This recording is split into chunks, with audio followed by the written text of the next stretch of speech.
Doctor Abdullah Zakir রহমতুল্লাহের নাম আপনারা শুনেছেন, ইসলামী শরীয়তের কুষ্টিয়ার প্রফেসর ছিলেন। স্যার একটা কথা প্রায় বলতেন, আমাদের বাঙালি ধর্মীয় আবেগ বেশি, ধর্মীয় জ্ঞান কম। স্বর্ণের অক্ষরে লেখার মতো স্যার একটা কথা, দুনিয়া থেকে আল্লাহ নিয়ে গেছে ওনাকে। স্যার বলতেন আমাদের বাংলাদেশে মানুষের মধ্যে ধর্মীয় আবেগ বেশি, ধর্মীয় জ্ঞান কম। আবেগ বেশি, জ্ঞান কম, এটাতে কি হবে জানেন?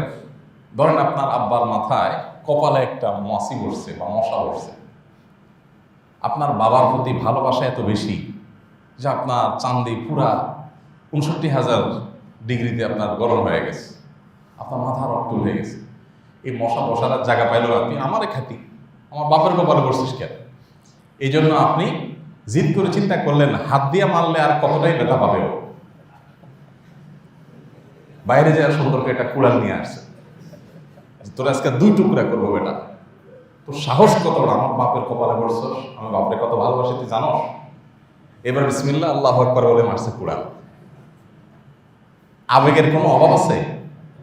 এই ভদ্রলোক তার বাবার প্রতি আবেগের কোনো ঘাটতি আছে? কিসের ঘাটতি?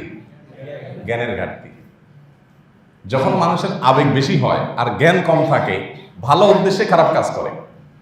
ভালো উদ্দেশ্যে, ধর্মীয় ব্যাপারেও আমরা ইসলামের নামে অনেক সময় আবেগ বেশি আছে, ইসলামের জ্ঞান নাই, এমন কাজ করে বসি যে লাভের চাইতে আরো ক্ষতি বেশি হয়।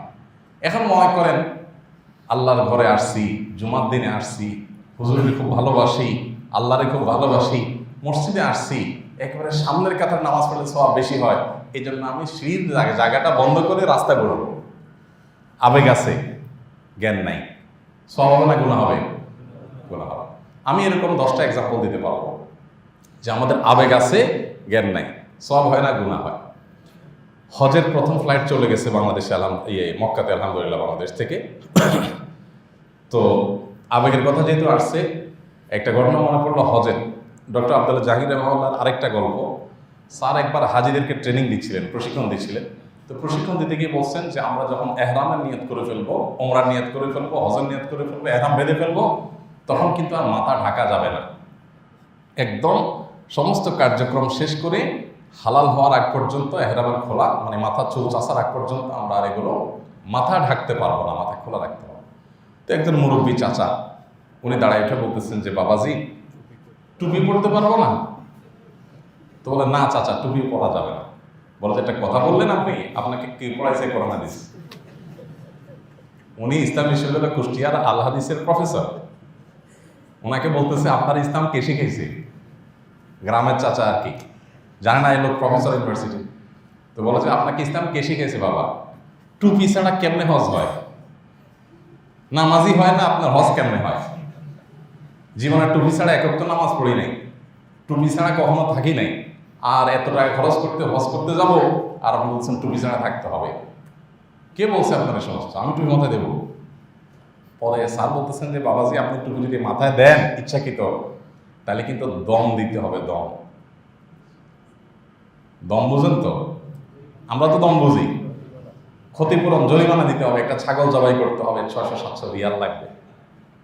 তো চাচা তো দম বোঝে না, যখন বলছে দম দিতে হবে, চাচা বলছে দম 10টা এখনো দিয়ে দিলাম, 10টা দম এখন দিয়ে দিচ্ছি, তাও তুমি বলবো। তাহলে চাচার ধর্মীয় আবেগ আছে কি নাই? জ্ঞান নাই। ভাইরা আমার, আমাদের পরতে পরতে জীবনের প্রতিটা পদক্ষেপে দেখবেন আপনি, বিশ্বাস করুন, ডানে বামে তাকান, আপনি দেখবেন ধর্মীয় আবেগের কোনো অভাব নেই, জ্ঞানের অভাব। ধরেন আমাকে কোনো হুজুর গালিগালাজ করলো, এবার আমার ভক্তরা ওই হুজুরের 14 গোষ্ঠী ধরে বিসমিল্লাহ আল্লাহু আকবার বলে শুরু করে দেয় গালিগালাজ করা। আবেগ আছে কি নাই? জ্ঞান নাই। আল্লাহ সুবহানাহু ওয়া তাআলা কোরআনে কারীমে বলেছেন ওয়ালা তাসুবুল্লাযীনা ইয়াদউনা মিন দুনিল্লাহ ফায়াসুবুল্লাহা আদওয়ান বিগাইরি ইলম। আল্লাহ ছাড়া অন্য কারোর ইবাদত করে, শিরিক করে আল্লাহর সাথে, তোমরা তাদেরকে কটু কথা গালি দিও না। দিলে কি হবে? ও তো জ্ঞান নাই, সে না জেনে তোমার আল্লাহকে গালি দিবে, তো তুমি সে কাজ করো না।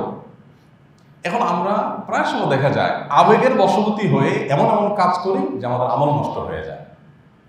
ধরেন একজন মানুষ তিনি অন্যায় করেছেন, তো আপনি তার প্রোফাইলে ফেসবুকে গিয়া একেবারে সুন্দর করে গালি দিলেন। আমি দেখি অনেকে ধর্মীয় কারণে গালি দেয়, আল্লাহরে খুশি করার জন্য গালি দেয়।